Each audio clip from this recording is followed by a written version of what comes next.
All right. Okay. Well, we haven't seen each other since last Thursday.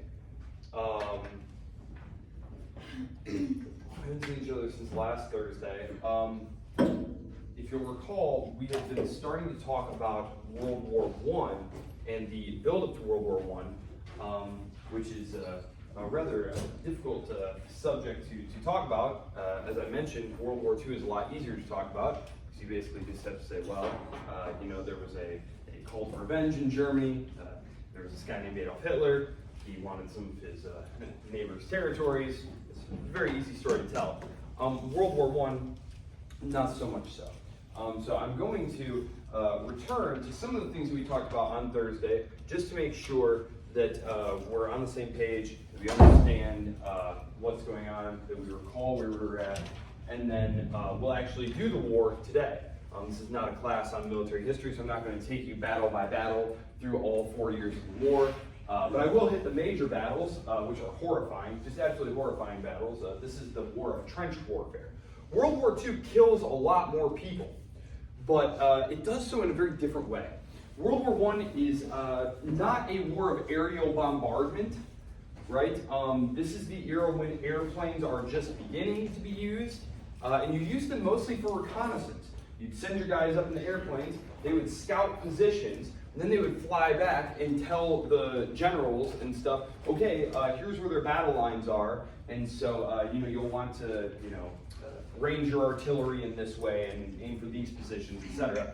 And the other side would have planes too, and they would dogfight with each other. They would fight, and a lot of times, this was at the beginning of the war. They didn't even have like mounted guns on them.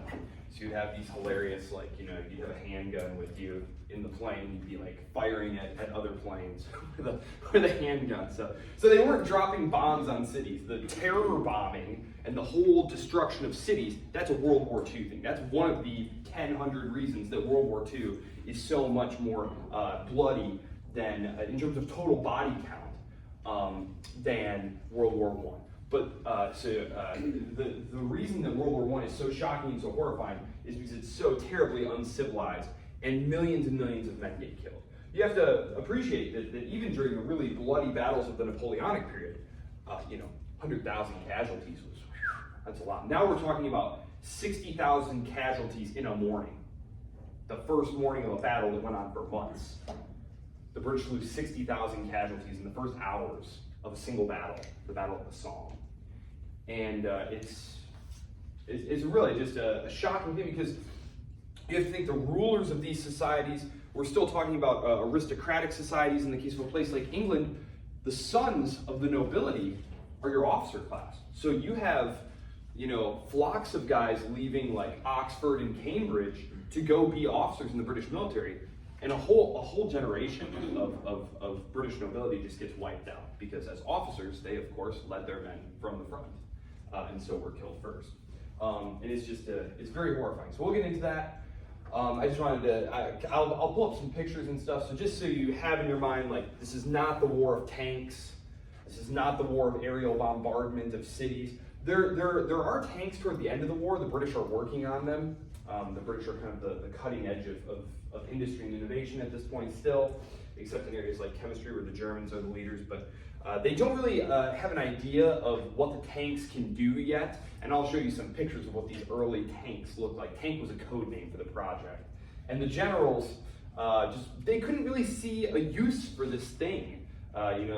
These engineers, these crazy British engineers are like, we have this thing, it's a box with treads, and the generals are like, that's useless. It's a useless idea.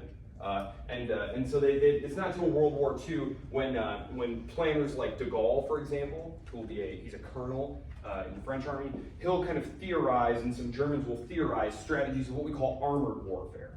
So the theory of armored warfare does not exist at this point. It's just guys in trenches facing each other and being bombarded day and night by artillery. That is a large-scale explosive shells. And then every once in a while, your generals would order you over the top. And that meant you had to run across this gap between your trenches and try and overrun the other side's trenches. And you would just be mown down by machine gun fire in droves and forced back. The lines that I'm going to show you, they get established in the first weeks of the war. Basically by the end of September, early October, the war starts in August. Those lines on the Western Front don't really change much, more than a few miles for the next several years, and it's a horrible killing field. So, has anyone read All Quiet on the Western Front? No, it was a book they used to assign in high school. I heard they made a TV show about it or something on Netflix. Anybody? Well, if you're interested, did they? Yeah. They made a movie. They made a movie. Okay, well, if you're interested, I think it's on Netflix. A colleague of mine had said something about it a while back. But if you want to see it, it'll give you a taste of what life in the trenches must have been like. I'm going to really quick, before I fire up the PowerPoints here, just run through the quizzes, the quiz answers from last week.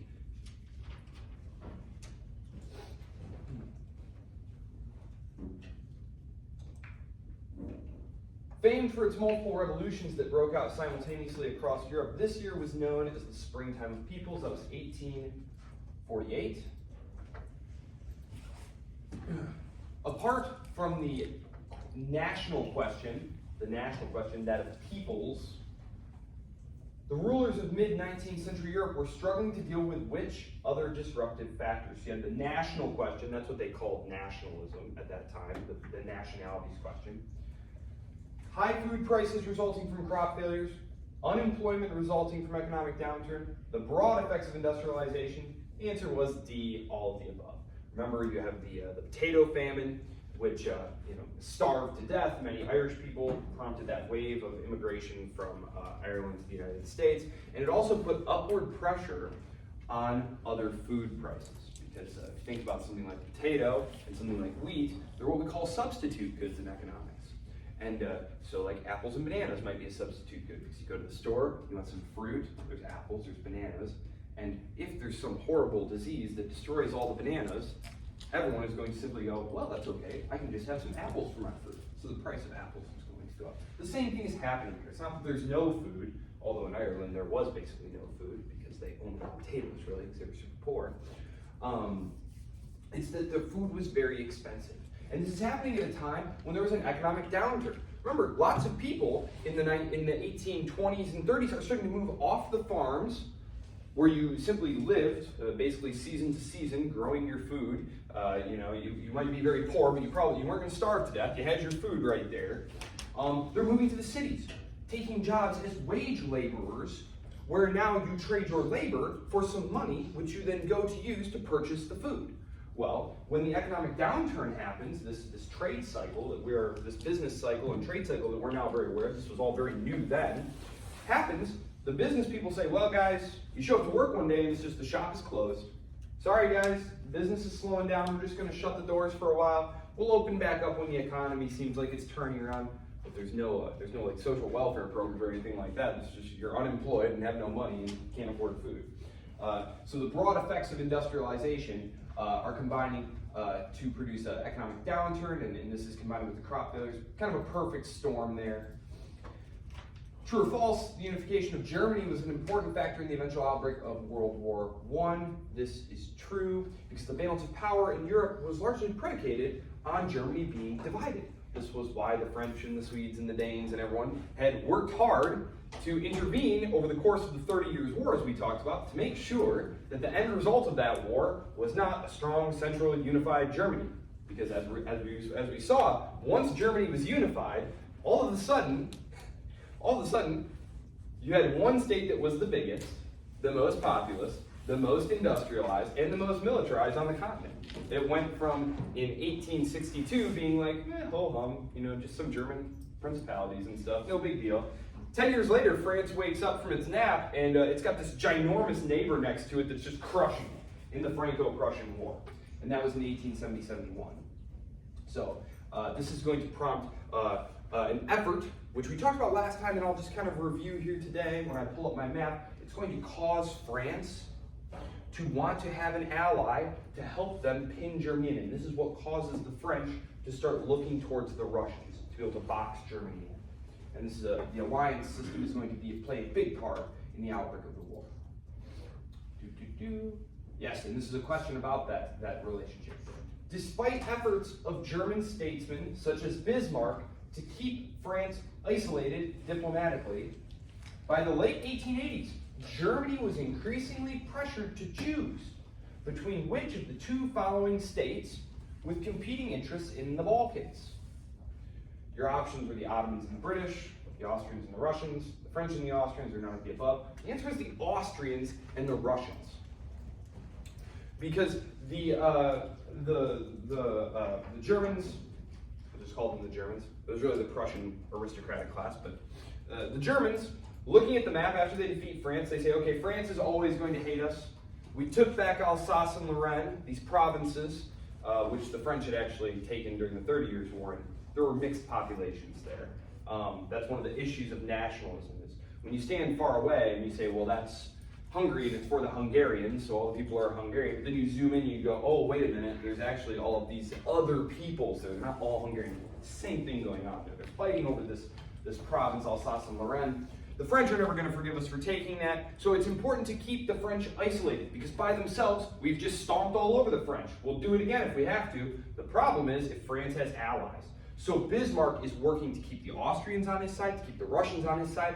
The problem is that those two powers have conflicting interests in the Balkans.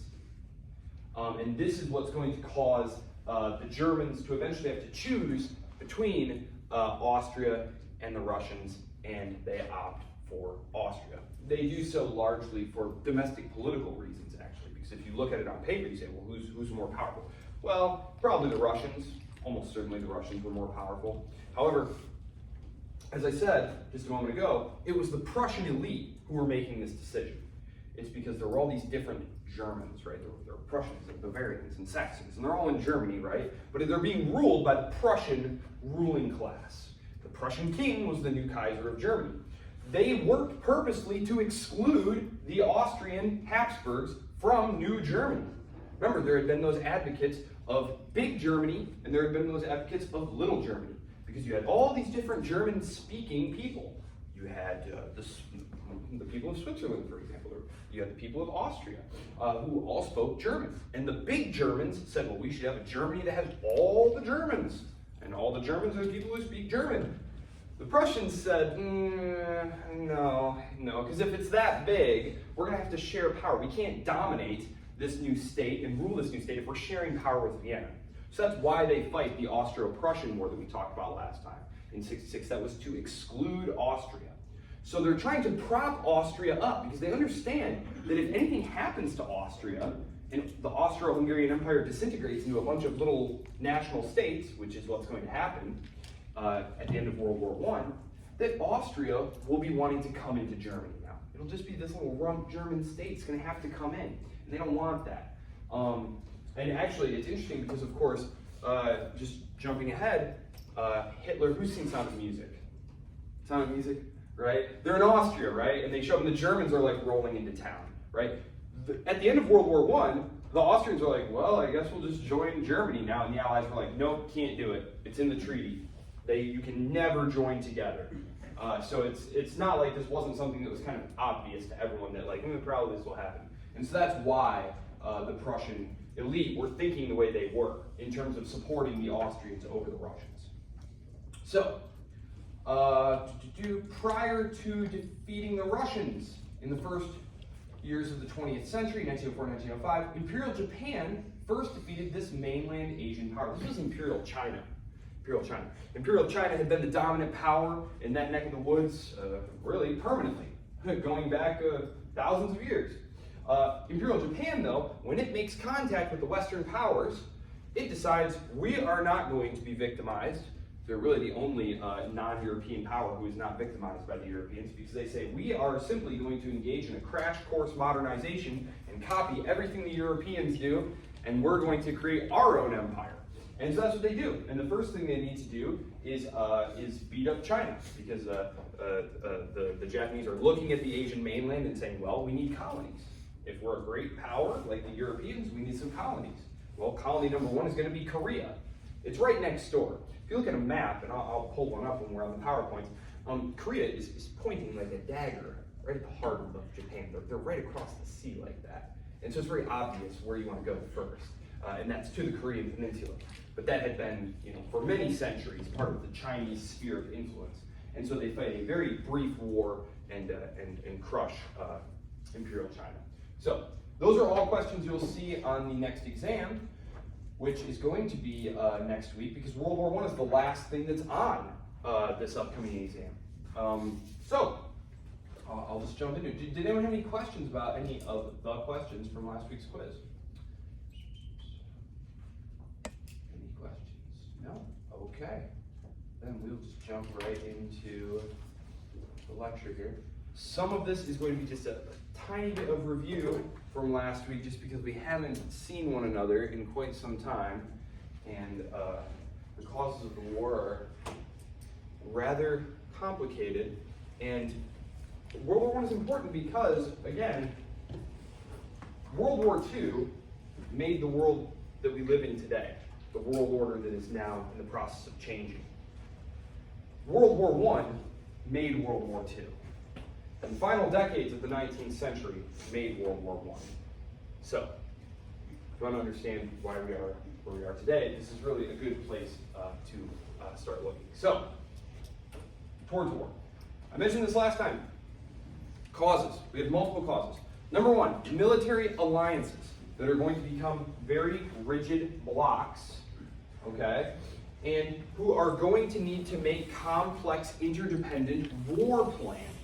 When I actually start killing people here in a minute in the war, I'm going to explain exactly what this complex series of war plans were. But just know, these military alliances weren't new, but they've been matters of convenience. And you'd swap partners depending on which conflict was going on. There weren't permanent military blocks facing one another for decades on end. And this is something that's going to start to emerge. Nationalism. Territory. It can no longer just be swapped away. For centuries, the way that the European great powers conducted diplomacy was, well, we have a disagreement. I'll swap you this territory for that territory, or a dynastic marriage, or a little settlement money there. Maybe we fight a war and I lose, and so I trade you some colonies and stuff. No more. No more. Now the territory is sacred. It's part of the nation. The nation, the land is sacred. You can't trade away part of the nation. This is one of the reasons that the French are so obsessed with getting revenge on the Germans. Number one, they humiliated them. They defeat France, which had been Europe's preeminent military power for centuries. It's hard for us because we don't think of France as being dominant military power. But you can't be so presentist. You have to look back and say, wow, so from really the mid-1600s all the way up through the present, France had been the dominant power on the continent. They had nearly taken over the whole continent. They get humiliated. And Germany takes some of France's sacred territory. They have to get it back.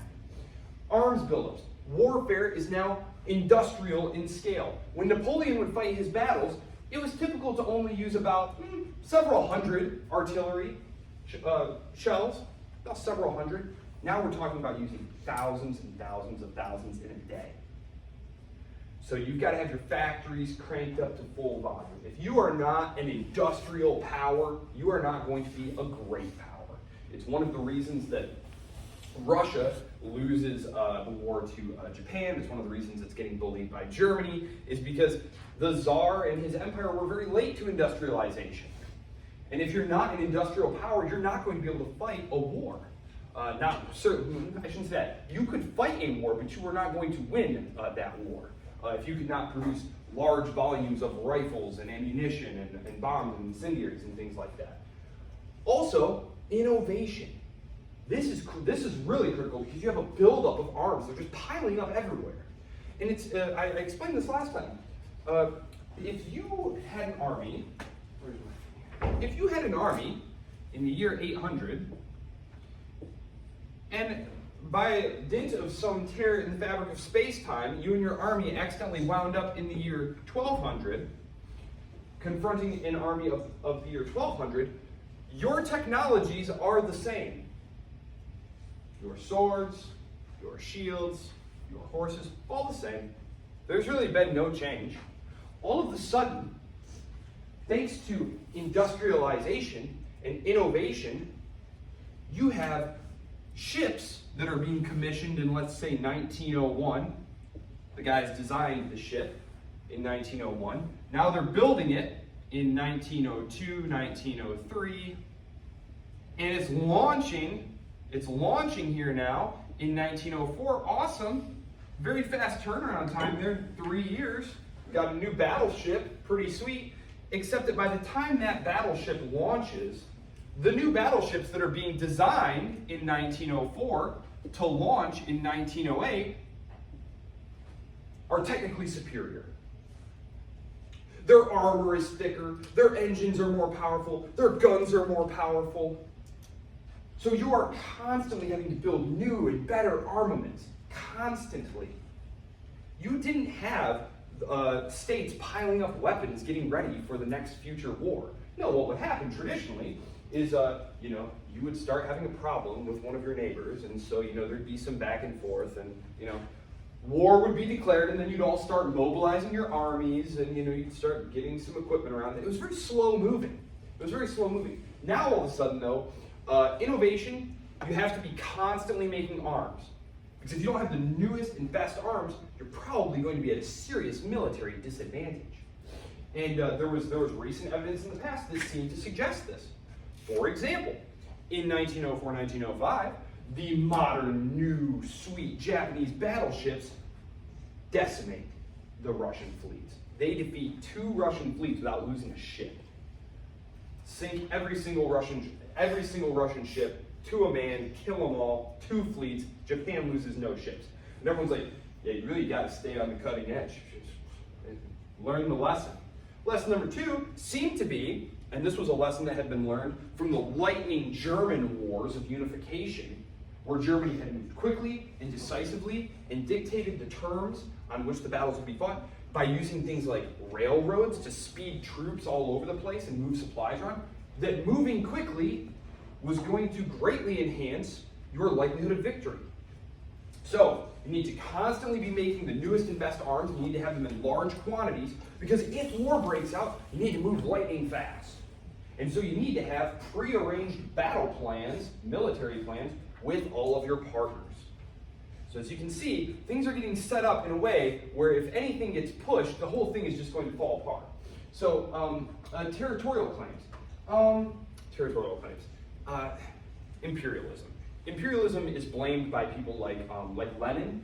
Lenin writes a tract called Imperialism, the Highest Stage of Capitalism, where he essentially blames imperialism for World War I. Don't get me wrong, imperialism is definitely one of the things that causes a lot of tension between the powers, but as we're going to see, most of the time when there was conflicting territorial claims in Asia or Africa, number 1, there wasn't a war. Number 2, they were able to kind of do the diplomacy in the old way, where they say, okay, we'll acknowledge your control over Egypt if you recognize our control over Morocco. So it did lead to some tense moments, but it never led to a major war, and at least between the European powers, it never looked likely to. Certainly you could argue that the Russo-Japanese War was essentially a colonial war, because what they were fighting about is who is going to get control of China's old territories. Who's going to control Korea? Who's going to dominate modern-day Mongolia and northern China there? Imperialism and militarism. This is interesting. Conscription. All of a sudden, it is standard practice for young men when they come of age to just get drafted into the army and serve several years in the army. We talked about the rise of public schools and state schools, and how, number 1, you wanted people literate and numerate to be able to help run an industrial economy, because you need an industrial economy if you're going to be a strong, great power. But also, it was about inculcating the proper patriotic spirit. This was the time when saying the Pledge of Allegiance becomes something that you see in public schools, and you have holidays being created. In Britain, they created what was called Empire Day, and this was literally a national holiday where you all just celebrated that you have this empire. And look at it on the map here; it's all in pink, isn't it gorgeous? Just look at it all. And so the cult of the empire, the cult of military greatness and glory of the state, and it's part of the process of turning what had been subject peoples into participatory citizens of a state who are loyal to that state. So, this right here, I had mentioned that it seems like Europe in the decades of 1880, 1890, 1900, it seems like things are getting set up where if anything gets bumped, it's going to fall over, and this is all going to be a huge mess. Writing in the 1890s, Bismarck, who by this point was no longer in power, he had been retired in 1890, he observes, if a war happens, it's going to be, quote, over some damn fool thing in the Balkans. Even though, as Bismarck himself had recognized, Germany itself had no interest in the Balkans. The Balkans were not worth the bones of a single healthy Pomeranian grenadier. A single soldier. He says, not even worth one soldier. He says, but we have to be careful, though. We have to be careful because the new government, he's retired now, and he's looking at these new successor governments who are running things, and he's saying, they're committing too much to Austria. They're giving Austria too much leash because the Austrians are going to wind up dragging us in to a conflict in the Balkans, and then German lives and German wealth will be wasted on Viennese policy in the Balkans. And this is exactly what happens. When the assassination of the Archduke Franz Ferdinand happens, and this, by the way, this is one of your quiz/exam questions, the public figure who gets assassinated, who provides what we would call the proximate cause for the war. These are the structural causes of the war, which I'm describing to you. But the actual, these are the barrels of gunpowder that are being piled up, the gasoline that's being sloshed all over the room, the match that explodes everything is going to be the assassination of the Archduke Franz Ferdinand. This is where we're headed here. So I'm gonna jump ahead here. So here you go. Okay, really quickly here. This is the German Empire. I've mentioned this. This was Prussia. This was Prussia's territory. They make all this. There was a guy who wrote. I've read large tracts of this. His name was Ivan Bloch, and he wrote this book called The War of the Future in its Technical, Economic, and Political Relations. He wrote this in 1899. It was like 12 volumes long. I've not read the whole thing. I've read large parts of it, where he literally predicts. And it's like reading Nostradamus or something like that. It was just spot on. Because everyone's saying the war will be short, it will be this. He predicts, nope, it's going to be long, it's going to bankrupt the powers who win, it's going to cause revolution in the powers that lose. It's really a very prescient tract. These are the alliances, these are the Germany here, Germany and its allies, Germany and Austria-Hungary. Down here we have the Balkans. This is Europe in 1914. These are the neutral powers here. These are the neutral powers.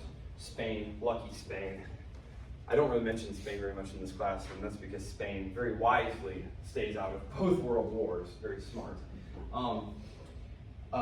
Then you have all these countries that are in kind of brown here. I don't know, tan, brown. These are the Triple Alliance powers, and these are what they call the Central Powers. Okay. Now, initially, I will jump back to the timeline, but just so you have this picture in your head here. So Germany and Austria, these are the permanent allies here. France links up with Russia, and then they want to bring England in on their side. But this doesn't happen until very, very late. But just so you know, this is, and the Balkans are this area right here, of course. Okay. So, all right. I'm bringing the timeline. I'm not going to go through all this in depth. If you're interested in a very thorough explication, just go watch the video from last week. It is posted. But basically, the Bismarck had been trying to keep Russia and Germany on good terms. This is not something that's possible. Their treaty lapses in 1890. Immediately, the French leap in there and say, Russia, we would love to be your best friend forever if you will just help us keep Germany pinned down. Russia says that sounds pretty good because Russia wants to rapidly industrialize. They want to rapidly industrialize, and France has money, capital. So they're sending tons and tons of capital into Russia so that they can build factories and railroads and armaments industries and all those good things that you need. At the same time here, you have Germany is announcing that they are now going to build a battle fleet, a great battle fleet. Germany is a great power. It's a great land power. Everyone knows this. But if you want to be a real great power, you got to have colonies all over the world. And no one is going to respect your territorial claims if you can't back it up with some naval muscle. And so Germany decides that it's going to use its incredible industrial capacity to build a battle fleet to rival that of Great Britain. Now, according to Tirpitz, the admiral who engineered this project and was its architect, he didn't actually want to fight Britain. He wasn't seeking to fight Britain, but what he wanted was a fleet so large and so powerful that any power who dared to challenge it, even the most exalted naval power, would risk its own destruction. And of course, when he's saying stuff like this, the British understand, like, well, we're the dominant naval power, so he's talking about us. And if you look here, one of the reasons the British don't like this at all is because where are all of Germany's ports? They're all right here. They're all right here. Even if Germany never battles the British at all, the British are going to have to leave large additional resources in this area just to make sure. You can't take the Kaiser's word for it. If you think about Britain, what's Britain doing? Well, Britain has, since the end of the Napoleonic Wars in 1815, they've been busy ruling over most of the rest of the world. They've got interests all over the place. The battle fleets are far dispersed all over the world. All of a sudden, in the late 1890s, when Germany starts building this huge battle fleet, this is really annoying for the British because they're already really stretched thin. They've got global commitments everywhere. And now they're going to have to start building up large amounts of resources here, simply because the British battle fleet's ports are all right here. So the British have to start diverting resources into matching this naval buildup. 1904. So 1898 was an interesting year. This was when the United States, Spanish-American War, the United States burst onto the world scene. The United States had been considered kind of a looming, what they call, the Europeans would call the American peril. The American peril. There was this looming sort of power that didn't really, it shunned Europe, it didn't really want anything to do with Europe. But like, man, if it ever did, this could be problematic. Well, now, all of a sudden, America bursts onto the scene, smashes Spain to pieces, and takes some of its colonies, including the Philippines. So the Philippines, that's how the United States gets the Philippines, for example. The Fashoda crisis also occurs in that year, big year. German naval buildup, Spanish-American War. The Fashoda crisis was a showdown between the British and the French. It's going to be the last one, really. It's going to be the last one. They nearly come to blows if you can picture Africa, where Egypt is, and Sudan right below it. They're kind of facing off there. They ultimately are able to defuse that situation. Right here, in 1904, this is the Russo-Japanese War that Japan crushes Russia. Now, as you can see here, in 1898, France and England had almost come to blows. In 1904, they signed the Entente Cordiale. France says, you know what, England? I just want to be buds. I just want to be friends. I'll tell you what. We'll settle all the colonial questions, all the disputes between us in your favor. We just want to be friends. We just want to be friends. This is some interesting timing, right? Because, of course, their ally has just been totally humiliated, right? France thought it was in a pretty awesome position here. We've got Russia on our side. We've got Germany pinned between us. All of a sudden, Russia gets exposed as a paper tiger. Paper tiger. They look really, really impressive, right, on paper, but it's just paper, right? You just rip it out. Immediately, France realizes, oh my gosh, we were really counting on Russia to be a counterweight to Germany. We need more help. So they go to Britain and they go, Britain, what do you say we just let the past be the past and just be buds now in the present? And England's like, well, all right, not an alliance or anything. We're not looking for trouble, but trouble is going to come. This is where this comes. So France, part of this deal, though, is France says, look, we will settle all territorial questions in your favor. All we ask you for is a little bit of help, because we've got our eye on this new territory called Morocco. And I'll pull this little map here so you can see. This right here is Morocco. A nice choice, controlling a nice little choke point there. Good trade access ports onto the Atlantic there. Germany has had its eye on Morocco, though. And so Paris is very much conniving here to try and see whether or not it can't get a little bit of friction between Britain and Germany. Because yes, it's true that Britain was annoyed that Germany was building this battle fleet, but Germany was considered way down the list of British priorities in terms of its security. there's this tendency to kind of read history backwards and to say that, well, of course, England was a natural enemy of Germany. Not so. Germany had been a favorite state of the English going way back. They had many cultural links. English is, of course, a language that derives its roots from German. It is not a Latin language. Their kings were German. They were Bavarian. The name of the family, the English royal family, are there any English royal watchers in here? The Windsors? The Windsors? Their name was not Windsor. They changed their name to Windsor in 1917 because they felt the optics as they were battling Germany in this grudge match to the death that was killing all of their people. They thought, having a name like Saxe-Coburg sounds a little too German because they were Bavarian, they were German. Saxe-Coburg was their name. They changed their name to Windsor. So that's why they changed their name to Windsor. It was just, the optics of it weren't good. So they decided to change their name. Britain had long sponsored Prussia, loved little Germany, thought Germany was sweet, but it wasn't, and the big problem was Russia. Remember? Russia with its massive land army, and it was threatening India, and it wants access to the Mediterranean, and just can't stand those Russians. Well, and of course there's the French. We've been the enemy of France going back hundreds of years. It's tradition. Everyone hates the French. Well, remember what happened here? Russia gets crushed. All of a sudden, Russia's not really a security problem for Britain. So check that one off the list. Who's next? France. France is like, dude, we want no beef. We'll do whatever you want. Whatever you say, man. We just want to be friends. So England's like, okay, cross that one off the list. On to the next one, because you have to have an enemy, right? You've always got a security problem somewhere. Now Germany is on the list. Now all of a sudden Germany starts to look like a problem. Now that we don't have Russia, now that we don't have France, now Germany is the focus. So really, it's not until very late. We're 10 years from the outbreak of the war. It's only right in here that Britain starts to kind of look side-eye at Germany and starts to really build up kind of an antagonistic relation.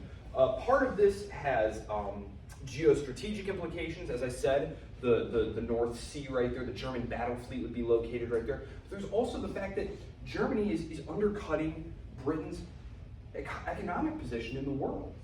If you think about like made in China, right? That's made in China. That's like a real causes a lot of economic anxiety for Americans, right? In Britain at this time, you were seeing books. One of them was literally called "Made in Germany." That basically England is getting undercut by these German businesses and causing a lot of anxiety there. So there were economic causes, there were geopolitical causes. There's going to be a series of standoffs here. There's going to be confrontations over Morocco. In both these cases, this is Germany trying to push France to give them concessions over Morocco. Britain is going to back up France and get Germany to back down.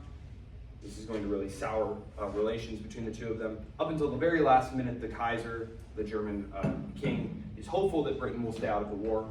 But these are some of the things that kind of sour British relations with Germany. 1907, the Anglo-Russian Entente. The English and the Russians basically put all their bad blood behind them. The French made this happen. The French are the allies of both of them at this point. And they say, hey, you guys don't really have anything to fight about. We want to fight the Germans. In the meantime, in the background, what's been going on here is the Eastern question, which we talked about, the disintegration of Ottoman control over the Balkans. This is accelerating. This is accelerating. That's what these are right here. The Italian seizure of Ottoman Libya. The Italians just swoop in and seize that. The Ottoman government doesn't do anything about it. They really can't do anything about it.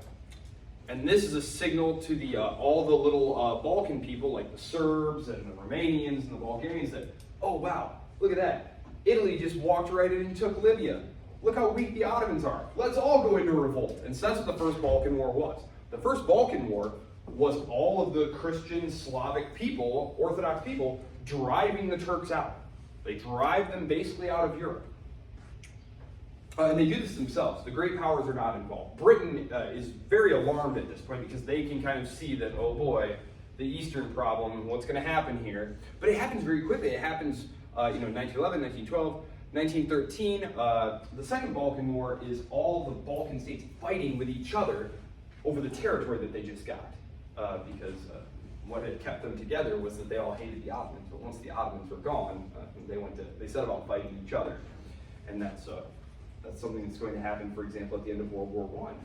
At the end of World War I, you're going to have all of these new states in Eastern Europe, like Croatia and Poland and Ukraine, like fighting each other for territory. So that leads us right up to 1914, the assassination of the Archduke Franz Ferdinand. So as you can see, there had been a series of crises that were going on. These had all been diffused successfully. This created kind of a sense of, I would say, complacency among the powers. What happens here is the Archduke Franz Ferdinand, heir to the throne of Austria, he goes to visit Sarajevo, capital Bosnia here, and I'll just illustrate here something on the map. Recall here that this lower part, so Austria is basically like right here. These lower parts of Austria's territory are populated by Slavic people. I'm talking about Croatians, Slovenians, Slovakians, Serbians. They're all part of this multi-ethnic empire here. Now all of a sudden, next door, there's all of these new Slavic Orthodox states, okay? And the fear in Austria is that their nationalities, their separate nationalities down there are going to want to break away and join these new states. It's one of the reasons that the Austrian rulers had been trying to avoid this very situation from happening, because it creates a lot of turmoil within the empire. And what's going to happen here is a terrorist is going to assassinate the Archduke Franz Ferdinand. He is someone who believes that the Slavs are an oppressed minority within the empire and that they deserve national self-determination and to be part of these new great states that are being formed. Actually, it turned out later that this group of student terrorists, because what happens is the Archduke Franz Ferdinand is going to visit his provinces. Bosnia had been a recent addition to the empire. At the end of the Russo-Turkish War, Austria had started administering it, but it was kind of like a pseudo-colony, like a protectorate. They had incorporated it into the empire officially in 1908. It's called the Bosnian Crisis. Because Russia did not like this. Russia didn't like this. He's going to visit. The Archduke Franz Ferdinand is a reformer. He's someone who wants to create a truly federal system within the Austrian Empire, where all of these individual national peoples will get sort of like territorial autonomy, kind of like home rule, basically, where Vienna will control foreign policy, but you'll be able to, but if you're a Croat, you'll have your own representative body, you'll vote your own taxes, you'll run your own schools and all that stuff. This is seen as a huge threat, though.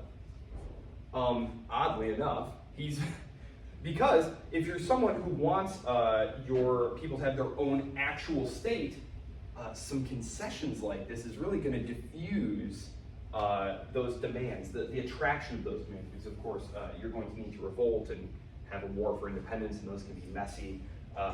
So Serbia, right here, their intelligence services, they have an arm called the Black Hand. That was actually what it was called. Pretty sweet name. They are basically sponsoring student terrorists to go in there and kill this guy. So they didn't learn this until later, but his name was Apis. He was basically like, he was like running a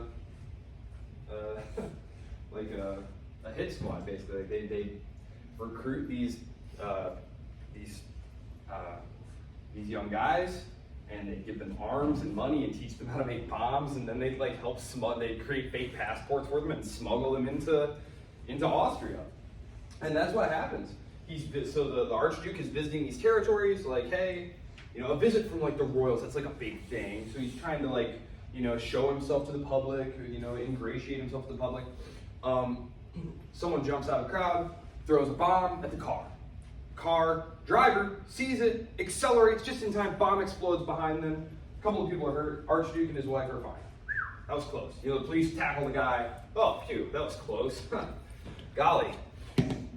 Later that day, Gavrilo Princip is the young kid. This is the guy's name. He's very dejected. He didn't even get a chance to throw his bomb. Down the street, drives the car with the Archduke and his wife. It stops right in front of him because the driver realizes, I've taken a wrong turn. This isn't the street I meant to go down. So he stops right literally next to the guy who is like, takes the pistol out of his pocket and just walks up to the car and shoots the Archduke and his wife. And just like that, like something like some sort of like weird tragic comedy. Like you couldn't even have made that up. And that's what happens. And so Serbia is given an ultimatum. The Austrians are not stupid. They don't have the proof, but they know that Serbia had something to do with this. And if they didn't, then we're going to blame Serbia anyway, because you've been constantly causing problems for us. And it's time to show you that we are not someone that you mess around with. Serbia says, Austria is bullying us. Help us, Mother Russia. You are the protector of the Slavic Orthodox people. You can't let us be bullied by these awful Austrians. And Russia says, oh, don't worry. We got your back. Austria says, well, Germany, this is it. We need to teach these Serbians a lesson. They're threatening the monarchy. They just killed the heir. They just killed the heir to the throne. They're trying to break apart our empire to cause all our Slavic people to revolt. It'll be the end of the empire. The Germans in Berlin are like, we see this, and you have our full support. This is what's called the blank check. The blank check. Do what you need to do. We are with you to the end, even should it cause, quote, serious European complications. Meaning that, look, do what you need to do down here. We would like the war to be localized. We would like to just have you smack down Serbia. And this is theoretically possible. The problem is going to be if Russia decides to try and intervene. Because if Russia mobilizes for war, Russia is more powerful than Austria.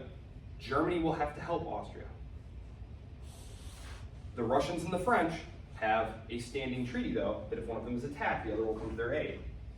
So as you can see here, this alliance system is going to be part of the problem here. So Austria goes to Germany. Germany says, do what you have to do. We're with you, no matter what, even if this causes some serious European complications. The Russians immediately begin mobilizing to fight on behalf of Serbia. And so the Germans, of course, say, dude, you better stop doing that. Don't start mobilizing for war. The French immediately start mobilizing for war. And it's on. Like I said, the mobilization, they were what were called mobilization schedules. Because you only kept a fraction of your army like in uniform at the time because you have to be paying these guys, right? And it's a big drain on the treasury at a time when they're trying to build more battleships and more bombs and stockpile stuff. So what you had to do was call guys up. So you all had a period of conscription service where you were eligible to be called back. So you did your couple of years in the army, and then like until you were like 30 or 35, you were eligible to be called back up at any time. And so you had a preset rendezvous point where you had to like drop everything and like go there, and you'd be given all your equipment and stuff, and you'd load onto a train and be zipped to wherever you needed to go. So there were what were called mobilization timetables, mobilization schedules of all these things. So these immediately start happening. The diplomats, meanwhile, are moving way too slow. Like I said, there have been so many different crises. They just kind of thought, oh, well, we'll figure something out. We always figure something out. And but they're not going to be able to figure something out, as it turns out, because in principle, nobody really minded the idea of a great power smacking down a troublesome neighbor. The problem was that if another great power who was tied into this system of alliances decided to make a deal of it, because then it would wind up dragging them all in. Now, the Germans know that Austria is super weak, virtually useless. Germany, worst luck in allies. The only more useless country they were allied with was Italy in the Second World War. Even worse, just terrible. Germany's carrying all the water. They know that Austria is going to be useless. So they're basically going to have to fight the Germans. The Germans are going to have to fight the Russians and the French simultaneously, and hope that Austria is able to handle its own business against Serbia, which it will be able to do that. But so the Germans realize we are going to have to fight a war on two fronts. So they come up with what's called the Schlieffen Plan. The Schlieffen Plan calls for a lightning offensive against France. So a very fast attack against France. The idea is we don't have the resources to fight a long, drawn-out war on two fronts. So what we're going to do is we're going to move very quickly and knock out France really fast, just like we did in the Franco-Prussian War. We'll zip over there, smash them down, capture Paris, drive them out of the war, and then we'll use our great railroad system and ship all our troops back to the east to meet the slow-moving Russian behemoth that's coming. Because Russia is very large, its mobilization is very slow, it doesn't have as much railroad. So the idea is, look, Russia is probably more dangerous, but they're going to be a lot more slow-moving. So what we'll do is we'll just have a lightning attack against France, knock them out, and then zip back across and meet Russia. So the problem here is that France has learned its lesson from the previous war and knows that Germany is going to try a lightning offensive up through the north here. So they've been building fortifications, lines of trenches, or not lines of trenches, but they have forts and they have guns, artillery, men. So the Germans have decided what we'll do is we'll just take a quick detour up through neutral Belgium and zip down and crash in on France that way. No problem, right? They let the Belgians know, hey guys, listen, we're just gonna be passing through. We're not here to stay. We just need to avoid the French forts and stuff and zip down there and capture Paris. You know, don't make a big deal about this. We're just gonna be here and gone. You won't even notice. The Belgians say, what are you talking about? This is our territory. Get off our territory. We're neutral. British neutrality, or Belgian neutrality, had also been guaranteed by all powers in the 1831 treaty. One of the signatories to that agreement was Great Britain. If you'll remember, Great Britain had started doing joint war planning with the French. If you remember from last lecture, the British and the French, they didn't have a technical military alliance yet. The French and the Russians did. They had an actual agreement where it said, if you are attacked, we will do this, that, that.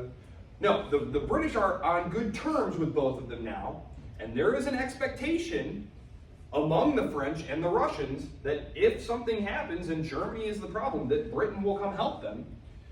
They've agreed, the military staffs have agreed, okay, France, you send your very small, basically useless fleet to go patrol the Mediterranean, and we will take care of this area here, the Channel and the North Sea, and we'll fight the German fleet. So when war is about to break out, all of a sudden, the military staff basically comes to the liberal government and says, we're committed to fight, basically. Because they want, basically, the Sea Lord walks in and the cabinet is debating, like, well, what should we do? You know, this seems like a disastrous war is about to happen, and you know, should we get involved, shouldn't we get involved? He basically says, that's a moot point. The question of get involved, not get involved, we are technically committed to fight. We can't do anything else. We have to fight.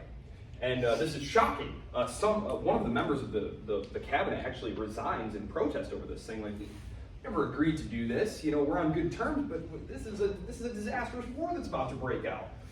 And he says, well, it doesn't matter. You know, we've told the French that we'll help do battle and all this stuff, so it doesn't really matter. And besides, you know, the Germans are very dangerous, and if the Germans are able to take over the whole continent, which it looks like maybe they will be able to, then they'll be able to use those resources they capture to build an even bigger fleet, and then we'll really be in trouble, so we need to stop. Remember, English foreign policy had, for centuries, been predicated on this idea of don't let any one power be too strong on the European continent, because then that power could use all those resources to challenge British global domination. This is why they had resisted Napoleon's domination of the continent, but now it's German domination of the continent that they're looking to avoid.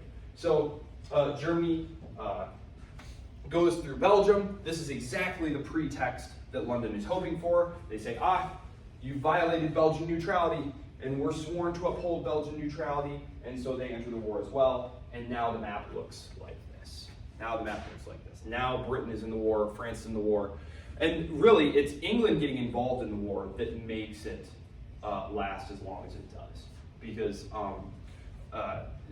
France by itself is going to be overwhelmed by Germany. Russia, as it turns out, is going to be a total disaster. They just don't have the industrial base. They're sending guys out into battle with no boots on, without uniforms. They don't have enough rifles.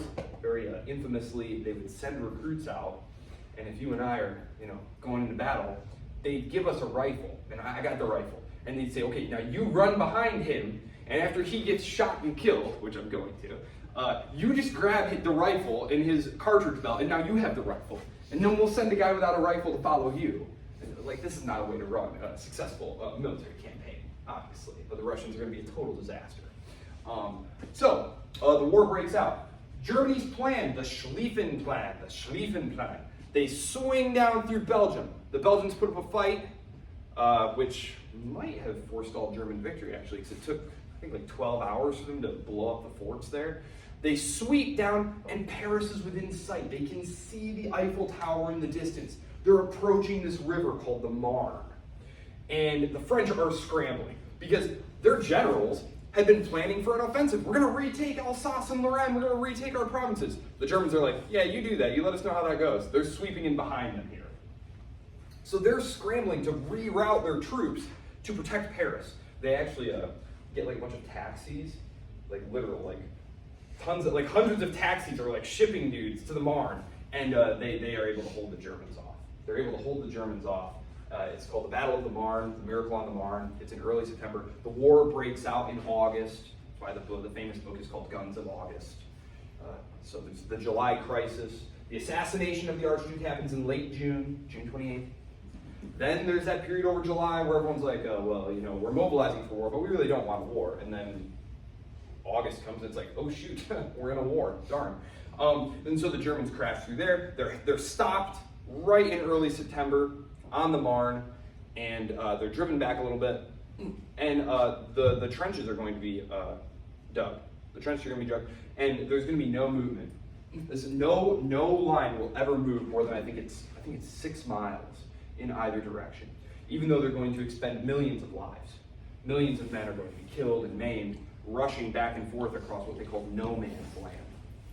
No man's land was that area between the trench lines. No man's land. In the East, things are different. So if you watch All Quiet on the Western Front, or you read it, you'll be reading about trench warfare. This was dudes huddled down in these trenches. You know what a trench is, right? You can picture them. You're huddled down in these trenches, and it's constant bombardment day and night. There's rats and lice and the stink of excrement, and it's just horrible. Horrible stuff. Every once in a while, your commanders will be like, "We think we see an opening," and they'll line you up, and then they'll blow the whistle, and you all have to climb up over the top. If you wonder why officers carry pistols, it's because they aren't doing fighting. They just lead. They carry a pistol in case one of the line disobeys orders, and then they will be shot. So that's why they carry pistols, is because they're meant to sort of herd their men up over the top to charge out across no man's land. In the East, it's a war of space and of movement. There's lots of movement. There's still like cavalry battles going on. Guys on horses and stuff out here in the East. Much different warfare is going on in these wide open spaces of the East here. The Russians are going to be pushed back and knocked out of the war because the Russian government is so weak and decrepit. Let's see here. I'm going to jump to another one here. I will say this.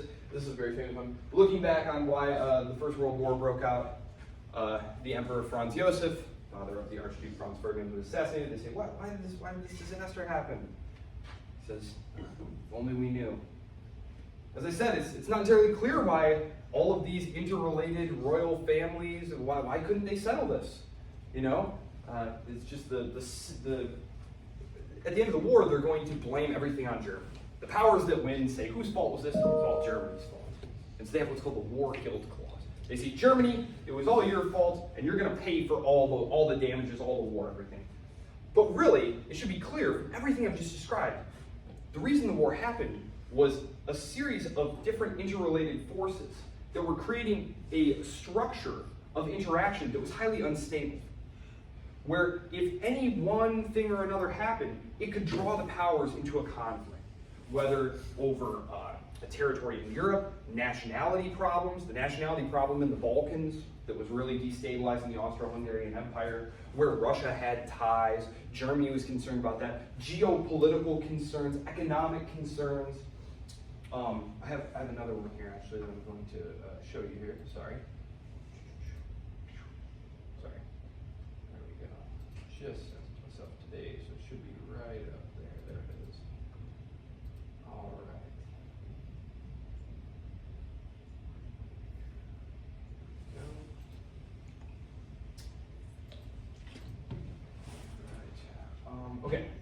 So I'm gonna zip through the war really quick here because the war is just horrible.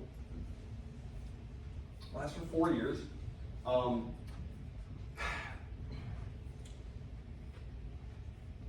What to say about it? The major battles, because like I said, a lot of it's just trench warfare. But every once in a while, when you imagine the war going on for 4 years, there are going to be large set piece battles. And when I say a battle, remember in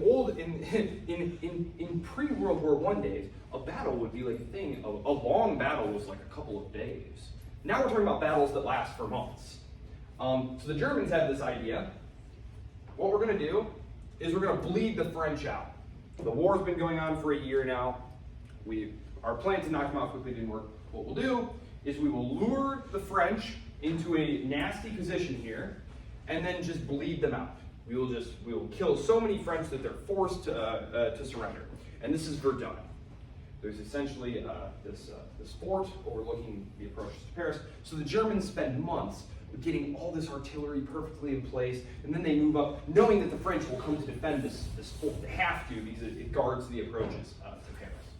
And so Verdun is a horrible one. The sort of the rallying cry of the French at this point became, "They shall not pass." Anyone read Tolkien? Anyone read Lord of the Rings? Okay, he's an officer during this war. The British, to take the pressure off the French, open up a front. Another horrifying battle called the Somme, the Battle on the Somme. This is the one where the British lose like 60,000 guys in like the first morning of the war. The generals, you have to imagine, who are the generals? They're the old guys, right? They're the old guys. They're not on the cutting edge of technology. They don't even understand a lot of how things work. So for example, at the Battle of the Somme, there's this new thing called barbed wire. Barbed wire, this invention that we're going to use on the battlefield to hold up progress. The British generals decide, well, not a problem. We'll just use shrapnel shells, and it'll blow up the barbed wire, and then our men will be able to charge right up. Except that, of course, that didn't work, right? Of course, that's not going to destroy barbed wire. They're shrapnel shells.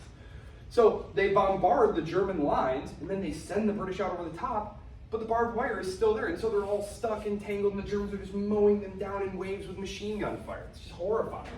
Another horrible one, the Battle of Passchendaele. The British basically get stuck in this horrible, muddy morass and get shelled horribly, exploded, that is, exploding shells. Another one, at Ypres, the Germans introduce gas to the battlefield. They try and use poison gas. So it should be clear that this war is not like previous wars. It is a war that is fought with zero consideration for life, for decency, for the values of civilization that Europeans thought that they were the epitome of. The war is horrifying. It especially horrifies the Americans, who are looking on at this. This is just horrifying. I can't believe Europe's doing this. Woodrow Wilson, who is now president, can't believe the Europeans are doing this, and he wants to stop the fighting. They won't listen to him, though. He did. He wanted to broker a peace. However, the United States is a neutral power. Neutral. However, two things are going on. Number one, American banks are supplying large amounts of money to the British government. The Wall Street banks were entirely invested in British success in the war. Number two, though they were technically a neutral power and could trade with any nation, including the combatant nations, the British controlled the high seas. And so, in actuality, any grain that was headed for Germany was simply interdicted by the British and sent to England. So, America, while technically neutral, is very much assisting the British war effort. The German government complains several times saying, look, use some influence that you have on the British. Tell them to start honoring international law. You're not supposed to be able to hunger blockade a country. You're not supposed to be able to stop people from getting food. That's what the English are doing. The battlefield is a stalemate. And so the British decide we're going to starve Germany into submission.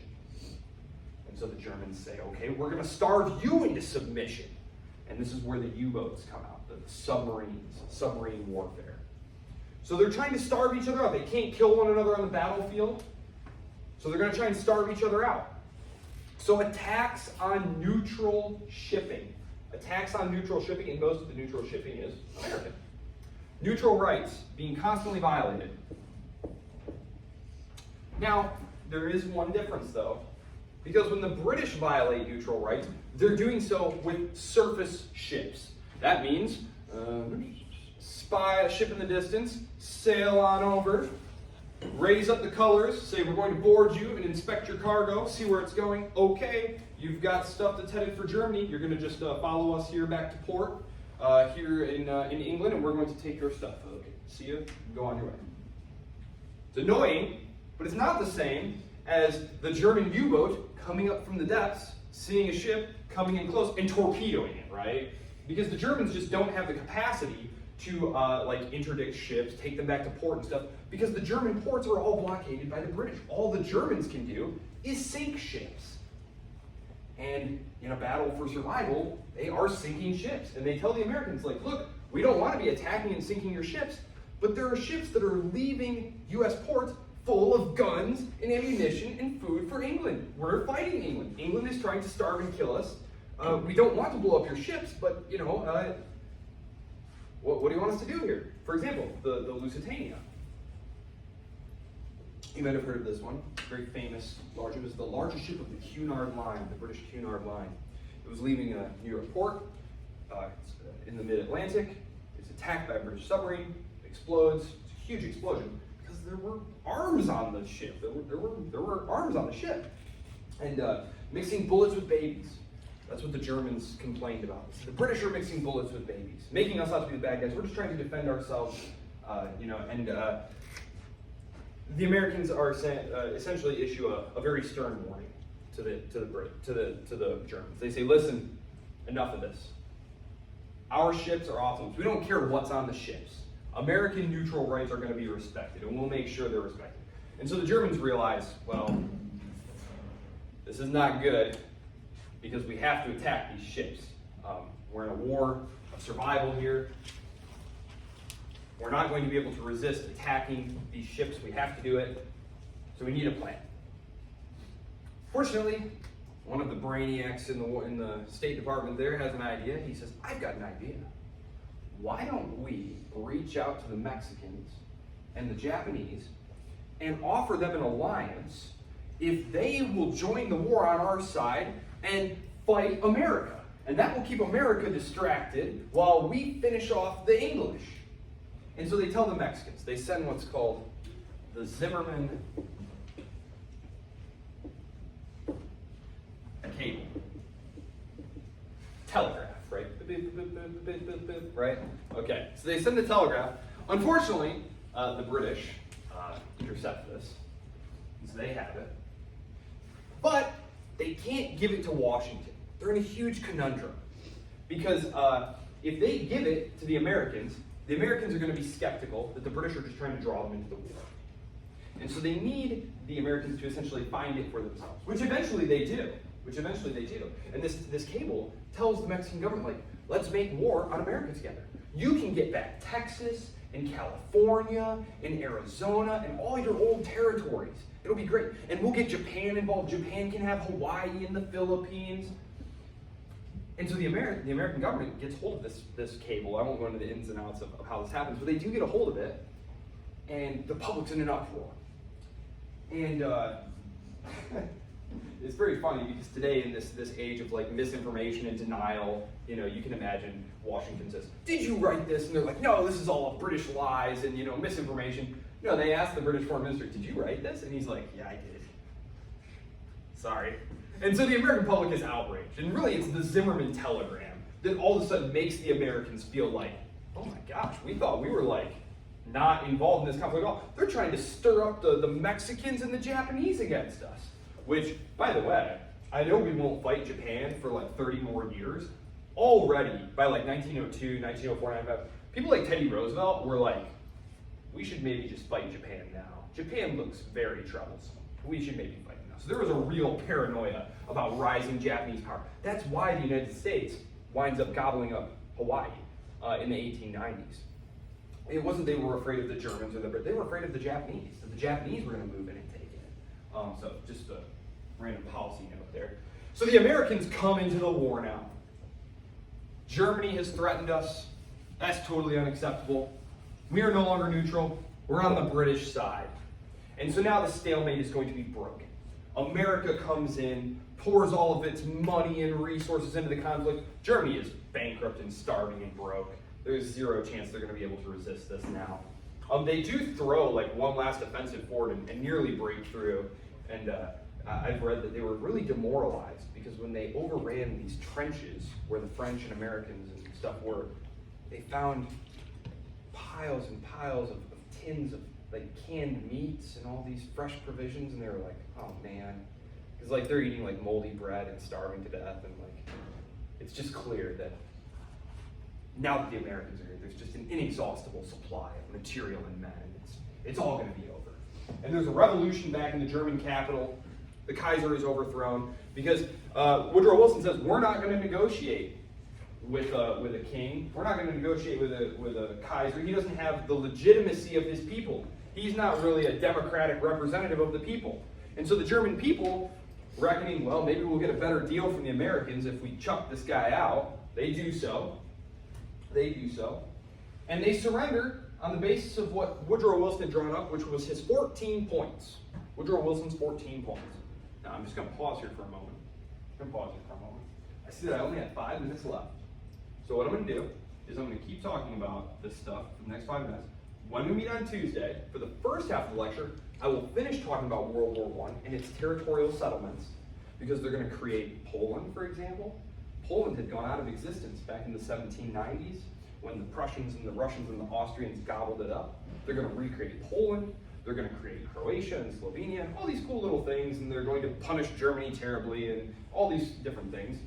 And they're going to create the League of Nations. I can't do all that in 5 minutes. So I'm going to do that in the first half of class on Tuesday. The second half of class will be me doing the exam review, telling you all the things to know for exam 2, and then exam 2 will be Thursday. Okay? So Woodrow Wilson, he was a Princeton guy. He was an academic. He believed that the Europeans were just backwards, unenlightened, needed American ideas, American know-how. They're too stuck in the old ways. I am going to provide them a blueprint for how to arrange affairs so that this will never happen again. Reasonable enough on paper when you're sitting there alone in your study and there aren't actual people arguing with you about it, because yes, America was critical to winning the war. Without America, it would have just been a bloody draw. This would have been a bloody draw. This is one of the reasons that American banks were very, very aggressive in trying to push America to enter the war. They created military leagues. The large industrialists and bankers, they had literal weekend warrior type things where they were trying to train American men, because the United States didn't have a standing army or anything like that. You had to call guys up, so they were trying to. They were basically in huge. They had extended tons of loans to Great Britain with the expectation that Great Britain was going to win this war, but it looked like it was just going to be a draw, and these countries were all bankrupt at this point, and so America is really paying all the bills. America has a very strong hand at the negotiating table. Woodrow Wilson doesn't want to punish Germany brutally. Woodrow Wilson views the conflict as really a result of just the whole old school European mentality of great power competition. That these power rivalries and imperialism and all these different, and European militarism and old ways of thinking, that's what caused the war. So he's not interested in brutally punishing Germany.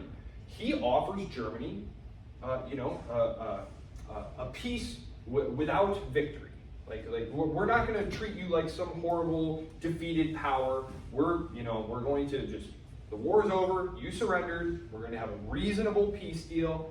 The British and the French are like, okay, just send the guys and stuff, Then when they actually sit down at the table to negotiate, the British and French are like, no way, we are definitely going to crush Germany. And Woodrow Wilson's like, that's not really what we agreed. It's like, well, that's what we're going to do. And Germany's like, wait a minute, we protest. We surrendered on the basis of the 14 points that said there would be a just peace. And France especially is like, well, it looks like you don't have an army anymore, so you're just gonna have to take whatever we give you. And there's an imposed peace. There's an imposed peace. The British and the French are gonna write up the treaty, and then they're going to call the German representatives in to sign it. In final notes, I'm just going to note, so I'm gonna go into like what the peace actually is. It's a huge document with tons of points on there. And I'll go into it on Tuesday. But I will just note that the Germans did not participate in it. It was a super humiliating peace. They were going to be stripped of all their colonies, all their several provinces of their territory. Some was given to Poland, some was given to France, some was given to others. Austria wants to join up with you so you can have a nice little German state. No, forbid. The war, all your fault. They're going to pay all of our bills. All of this is in the treaty. And then they called the German representatives in and said, sign here. And they said, we thought we were here to negotiate. And the French are like, well, you thought wrong. This is what you're signing. And they're like, well, we really can't sign this. This is too humiliating, too degrading. And, the people won't accept this. And the French are like, well, you don't really have a choice. And so the dude signs it. And actually, when he goes back to Germany, he's assassinated by a German nationalist. The guy who signs the treaty gets killed. The German Empire, broken apart. Everything taken away. As I said here, the Rhineland is going to be demilitarized. Key fortresses are going to be destroyed. The Anschluss, the merging of Austria and Germany together, which is what Hitler is after, the Anschluss. That was something that actually the Austrians and the Germans wanted to do after World War I. Germany's getting all its territories and colonies stripped away, but the Austria's empire, which we'll talk about this because I have to show you how the Central European state system comes to be, which I realize is not on this slide, it's on a different slide. Yeah. See, Europe before 1914, check out this state system right here. Look at after. See, they're going to create all these new states, and they literally create them sitting there at a conference table in Paris. They're just like, well, there's Croatians here, so we're going to have a Croatian. It's going to be about this big. And then we've got the Czech lands, which were part of Austrian Empire, but it's really they're Czech. They're not Austrians, and they're not Hungarians. And we'll fuse them with the Slovaks, these Slovakian peasant people. We'll make this thing called Czechoslovakia. And we're going to recreate Poland. How are we going to do that? Well, we're going to take some territory here, territory there. I didn't get to talk about the Russian Revolution. I'll mention that on Tuesday of next week. But the Tsar is overthrown by the communists, and so we've got several things to still talk about on Tuesday. And so when we meet Tuesday, we'll continue talking about sort of the consequences of World War I, including the Bolshevik Revolution in Russia, which not part of World War I, but if we hadn't had World War I, we wouldn't have had Hitler or communism. There wouldn't have been a USSR or a Nazi Germany. Yeah, so yikes. World War I, maybe not the best decision. So, have a good weekend, everyone. I hope your brackets are in better shape than mine.